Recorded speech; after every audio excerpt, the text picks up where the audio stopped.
बिस्मिल्लाहिर्रहमानिर्रहीम। सबसे पहले तो आप सबको प्रोफेसर ज़ियाउल हक का सलाम। 11th class mathematics unit number 10 trigonometric identities के ऊपर आज हमारा पहला लेक्चर है और लेक्चर नंबर 2 और 3 मैंने डिस्क्रिप्शन बॉक्स के अंदर वहाँ उनके लिंक आपको दे दिए हैं, वहाँ से आप वो तैयार करेंगे। देन हम डिस्कस करेंगे लेक्चर नंबर 4। आज का जो लेक्चर है ये इंट्रोडक्शन के ऊपर है।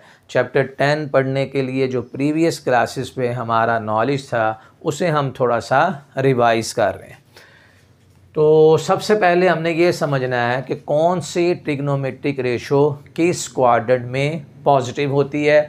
इसके लिए आपने एक सेंटेंस याद रखना है, आफ्टर स्कूल टू कॉलेज। देखें, हम स्कूल के बाद अब कॉलेज में आ गए, या आप इसको ये ऐसे याद कर लीजिए, ऐड शुगर टू कॉफ़ी। दोनों हैं, जो समझिए आप याद रख लें। अब इसका मतलब क्या है, आफ्टर का आपने ए लिखना है। आफ्टर का ए देखिए, इससे मुराद ये है कि फर्स्ट क्वाड्रेंट में तमाम ट्रिग्नोमेट्रिक रेशोज़ पॉजिटिव होंगे, ऑल पॉजिटिव। ए से हम ऑल पॉजिटिव, यानी sign theta, cos theta, tangent theta, और ये सारी वैल्यू पॉजिटिव, तो इनके रेसिप्रोकल जो है वो भी पॉजिटिव होंगे। साइन का होता है जी कोसिकेंट, सीकेंट और कोटेंजेंट। ये 6 की 6 ट्रिग्नोमेट्रिक रेशोज़ फर्स्ट क्वाड्रेंट में हमेशा पॉजिटिव होंगी। अब स्कूल का हम लेंगे यहाँ से एस, और एस से जो ट्रिग्नोमेट्रिक रेशोज़ हैं इन तीन को देखना है, वो इनके रेसिप्रोकल है। एस से ट्रिग्नोमेट्रिक शुरू हो रही है जी साइन।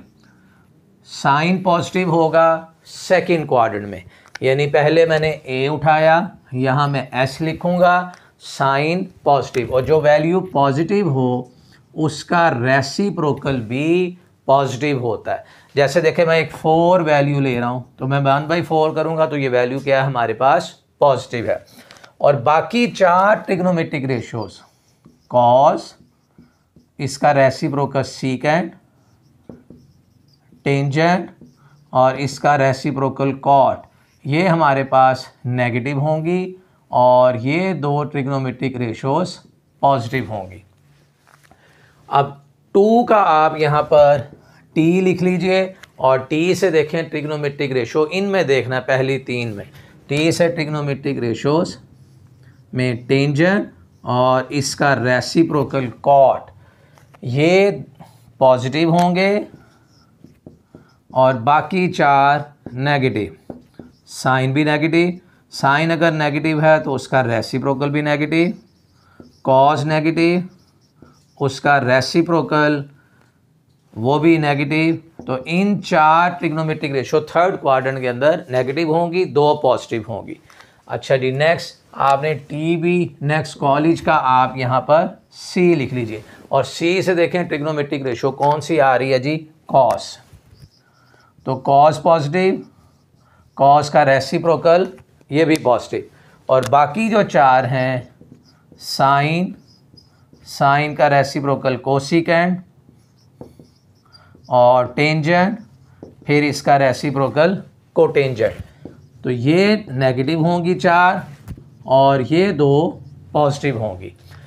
तो फर्स्ट क्वाड्रेंट में तमाम ट्रिग्नोमेट्रिक रेशोज़ पॉजिटिव, सेकंड में साइन पॉजिटिव, अगर साइन पॉजिटिव है तो उसका रेसिप्रोकल कोसिकेंट भी पॉजिटिव, और थर्ड क्वाड्रेंट में टेंजेंट पॉजिटिव। बस याद रखें, थर्ड में टेंजेंट पॉजिटिव, टेंजेंट अगर पॉजिटिव है तो उसका रेसिप्रोकल कॉट भी पॉजिटिव। फोर्थ क्वाड्रेंट में सी, कॉस पॉजिटिव, और जो पॉजिटिव वैल्यू है उसका रेसिप्रोकल सीकेंट भी पॉजिटिव, बाकी सारे नेगेटिव। फर्स्ट क्वाड्रेंट का तो कोई मसला ही नहीं, सारी ट्रिग्नोमेट्रिक रेशोज़ फर्स्ट क्वाड्रेंट में पॉजिटिव हैं। सेकंड क्वाड्रेंट में साइन पॉजिटिव, थर्ड क्वाड्रेंट में टेंजेंट पॉजिटिव, फोर्थ क्वाड्रेंट में कॉस पॉजिटिव। ये इसी तरतीब में आप लिख लें ऐसे, ये साइन है, ये सेकंड क्वाड्रेंट में पॉजिटिव, ये थर्ड क्वाड्रेंट में, और ये फोर्थ क्वाड्रेंट के अंदर पॉजिटिव होगा, और जो वैल्यू पॉजिटिव होती है उनके रेसिप्रोकल भी पॉजिटिव होते हैं। तो ये बड़ी एक बुनियादी सी चीज़ है जो हमारी ट्रिग्नोमेट्रिक रेशोज़ के अंदर यूज़ होगी। अच्छा, इसके बाद आते हैं टेबल वैल्यूज़ हैं। इसके बाद टेबल वैल्यूज़ जो हमें याद होनी चाहिए। देखिए, वो एग्ज़ाम में कहता है कि आपने विदाउट यूजिंग कैलकुलेटर टेबल, यानी मुझे साइन 0, साइन 30, 45, 60, 90 ये सारी वैल्यूज़ मुझे याद होनी चाहिए। अगर मैं याद नहीं कर सकता तो आपको मैं एक टेबल बना के दे देता हूँ, आप उससे लर्न कर लें।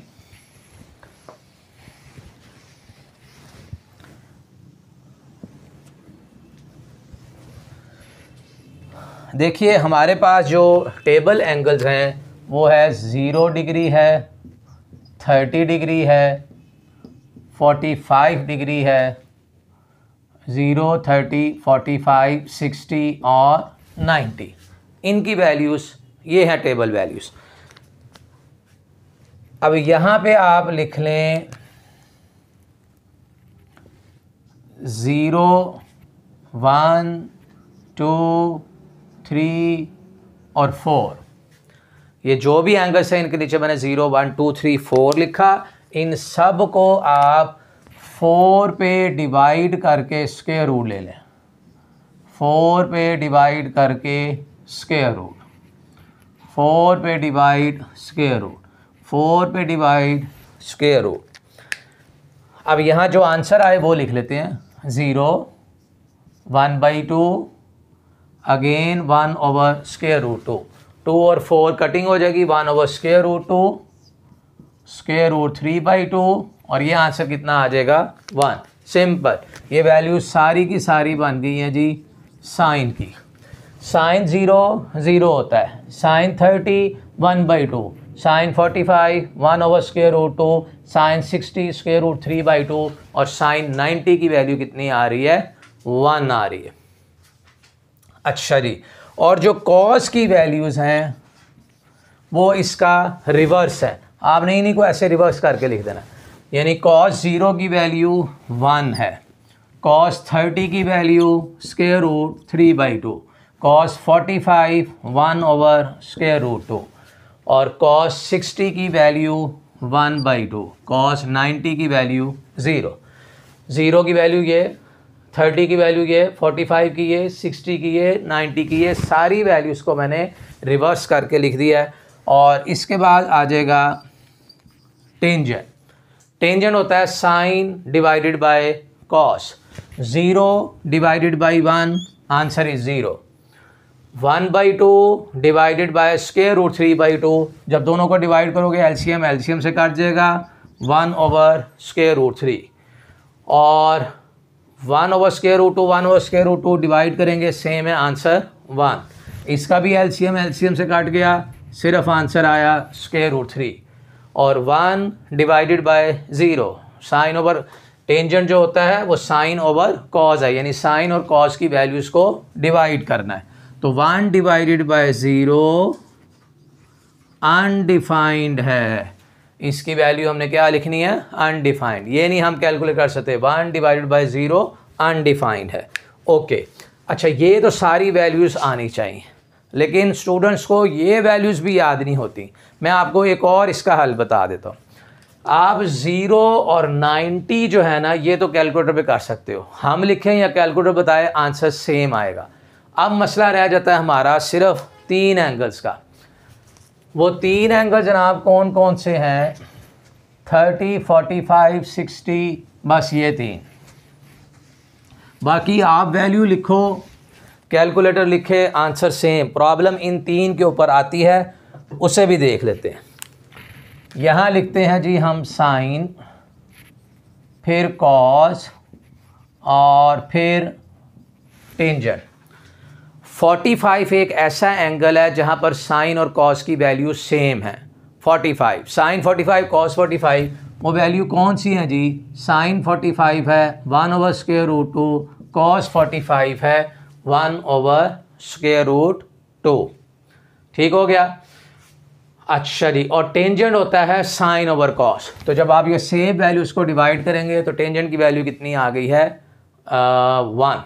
ओके, अब हमने जाना है साइन 30 पे आप ये स्क्वायर रूट ख़त्म कर दें, ये वाला जब ये स्क्वायर रूट ख़त्म करेंगे तो यहाँ पर वैल्यू कितनी रह जाएगी 1/2। यानी मैंने कहा आपने सिर्फ 45 याद रखना है। साइन 45 कॉस 45 दोनों क्या हैं, सेम आ रहे हैं। स्क्वायर रूट ख़त्म करके पीछे लिख दिया, और कॉस के लिए स्क्वायर रूट ख़त्म करके आप यहाँ लिख दें। ले साइन का मसला, साइन 30 का मसला भी हल हो गया और कॉस 60 का भी। अच्छा जी, अब कॉस 30 जो होता है ना, ये होता है स्क्वायर रूट 3/2। कॉस 30 की वैल्यू स्क्वायर रूट 3/2 और साइन 60 भी कितना होता है, स्क्वायर रूट 3/2, दोनों सेम होते हैं। डिवाइड कर लें तो ये टेंजेंट की वैल्यू एलसीएम से कट जाएगा। कॉस 30 होता है स्क्वायर रूट 3/2 और साइन 30 इसे डिवाइड करेंगे दोनों को तो 1/√3। ये डिवाइड किया था 1 आ गया। साइन डिवाइड बाय कॉस करेंगे, एलसीएम से काट जाएगा तो टेंजेंट 60 कितना रह गया हमारे पास, स्क्वायर रूट 3। तो कुछ नहीं, तो सिर्फ ये 3 एंगल जो हैं 30 डिग्री, 45 डिग्री और 60 डिग्री, इनको याद कर लीजिए। अब कुछ चीज़ें और हैं वो भी सीख लें। इस ट्रिग्नोमेट्रिक फंक्शन को समझने के लिए हमें इस राइट एंगल ट्राइंगल को समझना है। राइट एंगल ट्राइंगल कहते हैं ऐसी ट्राइंगल को जिसमें एक एंगल 90 डिग्री का हो, उस ट्राइंगल को कहते हैं राइट एंगल ट्राइंगल। और 90 और एंगल के दरमियान में याद रख लीजिए हमेशा बेस होती है। अगर एंगल थीटा इधर आ जाएगा तो बेस इधर आ जाएगी। जहाँ पर भी 90 और एंगल थीटा गिवन होगा उसे हम बेस कहेंगे, और इस लेंथ इस साइड को एडजेसेंट साइड भी कहते हैं। इसी तरह 90 के जो बिल्कुल ऑपोजिट साइड है उसे कहते हैं हाइपोटेन्यूज, और थीटा के बिल्कुल जो ऑपोजिट होगी, side opposite to angle theta, इसे कहते हैं जी परपेंडिकुलर। ऑपोजिट साइड भी कहते हैं, और साथ में दूसरा इसका नाम क्या है, परपेंडिकुलर। अब हमारे पास 6 ट्रिग्नोमेट्रिक रेशियोज होती हैं, साइन, कॉस, टेंजेंट, और साइन का रेसिप्रोकल कोसिकेंट, कॉस का रेसिप्रोकल सीकेंट, टेंजेंट का रेसिप्रोकल कॉट। अब राइट एंगल ट्राइंगल के अंदर इनके क्या फार्मूलेज हैं वो देखने हैं। साइन जो है वो बराबर होगा perpendicular over hypotenuse. Sine theta is equal to perpendicular over hypotenuse. Cos theta is equal to base over hypotenuse, and tangent theta is equal to perpendicular over base. और इन 3 ट्रिग्नोमेट्रिक रेशियोज के आगे आ रहे हैं रेसिप्रोकल। कोसिकेंट रेसिप्रोकल है किसका, sign का। Cosecant theta बराबर होगा हाइपोटेन्यूज ओवर परपेंडिकुलर, और सीकेंट थीटा बराबर होगा हाइपोटेन्यूज ओवर बेस, और कोटेंजेंट थीटा बराबर होगा बेस डिवाइडेड बाय परपेंडिकुलर। और ये जो हम साइन थीटा बोल रहे हैं ये हम एक शॉर्ट नेम है, टोटल वैसे इसे ऐसे पढ़ते हैं sine of the angle theta, लेकिन इसे हम शॉर्ट एब्रिएशन के अंदर इसे प्रोनाउंस करेंगे sine theta, cos theta, tangent, cosecant, secant and cot. अगर आप ट्रिग्नोमेट्रिक पढ़ना चाह रहे हैं तो ये बड़े बेसिक से फार्मूले हैं, पूरी ट्रिग्नोमेट्री के अंदर इन्होंने यूज़ होना है, इसलिए इन्हें अच्छी तरह से आप मेमोराइज़ कर लें। और इस सारे को अगर हम एक सेंटेंस में देखना चाहें तो वो सेंटेंस है some people have curly black hair through proper brushing. अब इसका मतलब क्या है, देखिए सम से मैंने साइन लिया, sine theta is equal to perpendicular over hypotenuse. इससे सम पीपल हैव, इससे तो बन गया sine theta is equal to perpendicular over hypotenuse. Next इस सी से मैंने कॉस लिया है और ब्लैक का बी, और यहाँ से मैंने एच उठाया, तो cos theta is equal to base over hypotenuse. इस तरह यहाँ से अगर हम देखेंगे तो tangent theta is equal to perpendicular over base. ये था जी हमारा आज का इंट्रोडक्शन लेक्चर ट्रिग्नोमेट्रिक फंक्शंस के ऊपर।